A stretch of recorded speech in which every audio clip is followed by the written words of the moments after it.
नमस्कार, मी नरेंद्र कानडे आपल्या सर्वांचं स्वागत करतो. आपलं आर्थिक नियोजन कसं असावं, पैशांची बचत किती व कशा प्रकारे करावी, कारण पैशांच्या बाबतीत म्हटलं जातं, पैसा हो पैसा तू खुदा तो नहीं, पैसा हो पैसा तू खुदा तो नहीं, लेकिन खुदा की कसम तू खुदा से कम भी नहीं.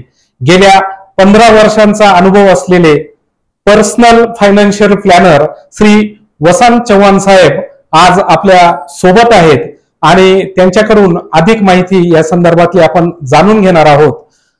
नमस्कार चव्हाण साहेब, आपलं खूप खूप स्वागत. पूर्ण परिवाराची आर्थिक गरज कशा प्रकारे पूर्ण होऊ शकते? प्रथमतः मी तुमचे धन्यवाद देतो की तुम्ही मला इथं बोलवलं आणि एक चांगला विषय तुम्ही हाती घेतला, त्याबद्दल तुमचे खूप खूप अभिनंदन.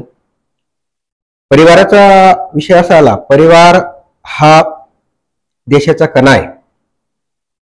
एखादा परिवार जेव्हा सुरक्षित असतो तेव्हा समाज आणि देश सुरक्षित असतो. पूर्वी आपले आजोबा पंजोबा पूर्ण परिवार एकत्र राहायचा, त्यावेळेस काही वाटायचं नाही. एखाद्या घरातला एखादा करता माणूस जरी गेला तरी बॅगचे सर्व त्याला भाऊ वडील हे सांभाळून घ्यायचे आणि तो परिवाराला कधी पैशांची गरज पडायची. त्यांचं लग्न याव कसे होऊन जायचे हे कोणाला कळायचं नाही. पण आज या आधुनिक युगात प्रत्येक जण सेपरेट झालेला आहे.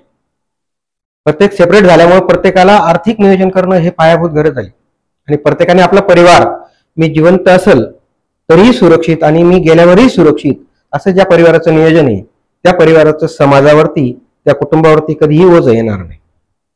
यासाठी प्रमुख अशा गरजा असतात परिवाराच्या, की प्रथम 3 गरजा परिवाराच्या महत्वाच्या आहेत. सर्वात प्रथम गरज आहे की माणूस आजारी पडतो आणि त्याला लगेच डॉक्टरकडे जावं लागतं, म्हणून त्याला प्रथम मेडिकल हा सर्वात महत्वाचा पॉईंट. प्रत्येक कुटुंबाने त्यांच्या उत्पन्नानुसार जसे जसं उत्पन्न असेल तर त्याने तसा मेडिक्लेम घ्यावा. त्याला प्रायव्हेट कंपनीचाच नाही परवडत तर त्याने बँकेचा घ्यावा.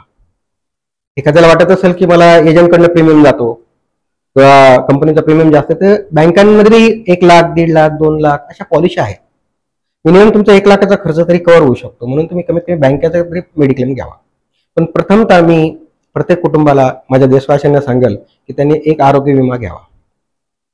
दुसरी गरज आहे ती आपलीवाली की माणूस 2 गोष्टींनी माणूस अपंग हे होतो, परिवार डिस्टर्ब होतो. एक तर त्या माणसाला काही आजारी अपघाती काही प्रॉब्लेम आला तर हॉस्पिटलने, आणि दुसरं की तो माणूस जर हे जग सोडून गेला तर हॉस्पिटलचा तो कव्हर करू शकतो आपण मेडिक्लेम मध्ये, पण जग सोडून गेला तर त्याचा पैसा कसा येणार? तर मग त्याच्यासाठी त्याला एक टर्म इन्शुरन्स पाहिजे.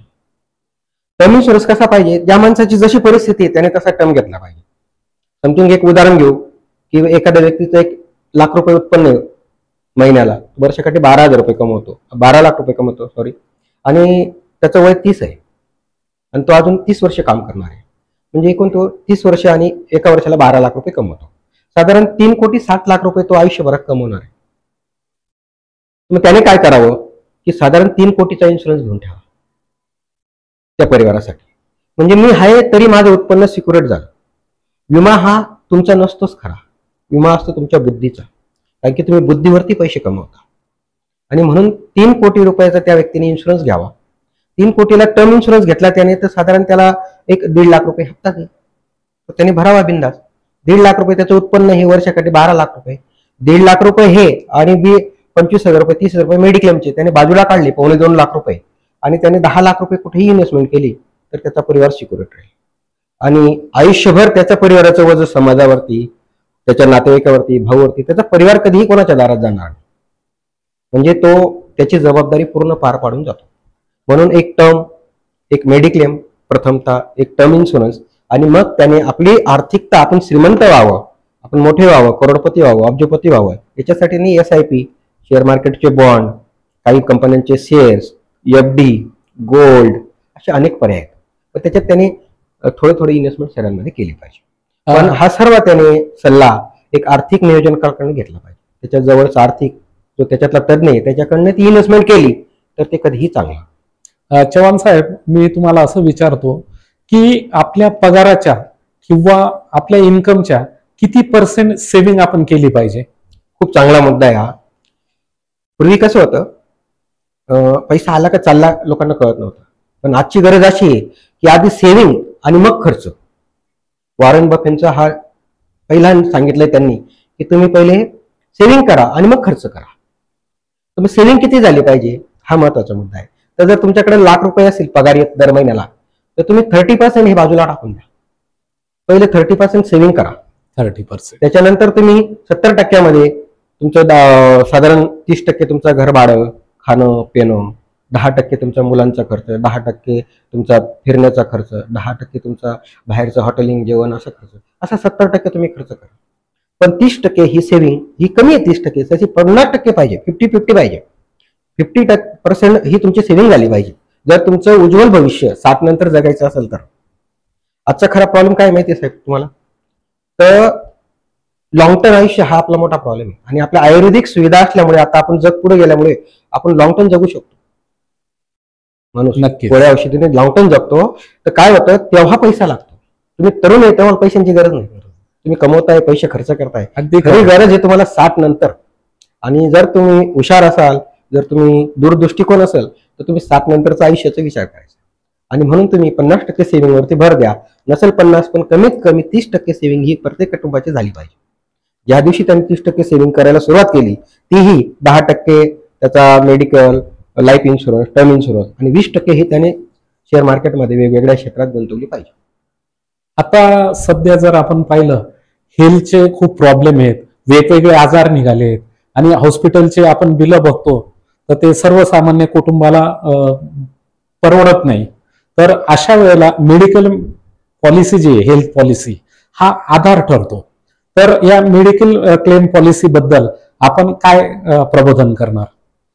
विषय कसा असतो, प्रत्येक माणूस हा एजंट असतो, कंपनी असते, ती त्याचं प्रोडक्ट विकण्याचा प्रयत्न करते. ते तुमच्यापर्यंत पोहोचतात, ते चांगलंच आहे, असं काही वाईट नाहीये. पण त्याचे बारकावे तुम्ही समजून घ्यावे. माणूस काय करतो, मेडिक्लेम घेताना ती चुकी दोघांची असते. कस्टमरची चुकी असते आणि एजंटची चुकी असते. कस्टमरला जेव्हा विचारलं जातं फॉर्म भरताना की तुम्हाला बीपी आहे का, शुगर आहे का, तुमचा काही ऍक्सिडेंट झालाय का, पूर्व काही तुम्हाला त्रास आहे का, त्यावेळेस तो काय नाही नाही म्हणत जातो कस्टमर. आणि ज्यावेळेस क्लेम येतो त्यावेळेस तो म्हणतो की मला शुगर होती, मला बीपी होती. मग त्याने जे सांगितलं ना मला क्लेम रिजेक्ट होतो. तर माझी प्रत्येकाला विनंती आहे की जे आपले प्रेक्षक आहेत किंवा जे आता मला पाहत असतील, ऐकत असतील, त्या सर्वांना माझी हात जोडून विनंती की जेव्हा तुम्ही क्लेम फॉर्म एजंट तुम्हाला विचारेल ती तंतोतंत माहिती सांगा. कंपनीला ऍक्सेप्ट असेल तर तुम्हाला मेडिक्लेम देईल, नसेल ऍक्सेप्ट तर तुम्हाला नाही देणार, काही हरकत नाही. बरोबर. पण तुम्ही एकदा का तुम्ही सत्य असाल तर मग तुम्हाला अडचण येणार. पण जर का तुम्ही काही लपून ठेवलं आणि उद्या क्लेम कॅन्सल झाला, तुम्ही कंपनीच्या नावाने बोमटे माराल किंवा एजंटच्या नावाने हे कराल, पण ती चुकीचं होईल. आज काय झालंय, फ्रॉड इतके झालेले आहेत लोकांचं. आपली पूर्वजात अपेक्षा कशी आहे, मी ₹1 दिला ना मला ₹1 वापस पाहिजे. पण तुम्हाला बदलावं लागेल. ₹1 दिला ना ते दान समजावं लागेल तुम्हाला. मेडिक्लेम हा काही तुमच्या उत्पन्नाचा पार्ट नाही. बरोबर. हा आपण 100,000 लोक म्हणून एकत्र येतो आणि एकाला दुःख आलं तर त्याला पैसे देतो. कंपनी काय करते, कंपनी मॅनेज करते, फक्त मॅनेज करते. कंपनी व्यक्त काही करत नाही, मॅनेज करते. तुमचा पैसा घेते, त्यांच्याकडे घेते, तुमचं दुःख आलं तर तुम्हाला देते. त्याच्यामुळे कंपनी तिचं एक मर्यादा पडेल. जर मी म्हटलं की माझा ₹1 दिला मी ₹5 काढेल तर ऑटोमॅटिकली प्रीमियम वाढणार आहे, ती ओझं आपल्यावरतीच येणार आहे. म्हणून प्रत्येकाने जेव्हा किंवा आपण मेडिक्लेम घेऊ तेव्हा एकदम प्रामाणिकपणे तो काम करायचं. आणि खरोखरच तुम्हाला मेडिक्लेमची गरज आहे तेव्हा वापराही. मेडिक्लेम हा वापरण्यासाठीच आहे. पण बा माझा पैसा गेला मग मी डॉक्टरला मॅनेज करेल आणि ₹1,00,000-2 लाख काढून घेईल, ह्याच तुम्हाला वाटतं की माझ्या पुरता फायदा आहे, पण अनेक लोकांवरती ते ओझं वाढतं, कंपनीवरती ओझं वाढतं. आणि त्याच्यामुळं लोकांचा मेडिक्लेम महाग झाला आणि मध्यमवर्गीय मेडिक्लेम घेऊ शकणार नाही, तर अनेक लोकांचं संपत्तिक नुकसान होईल, घरदाराचं नुकसान होईल. धन्यवाद चव्हाण साहेब, खूप खूप चांगली आपण माहिती दिली. मित्रांनो, आता वसंत चव्हाण साहेबांनी अतिशय संवेदनशील विषय जो आर्थिक त्याच्यावर आपल्याला चांगलं मार्गदर्शन केलं.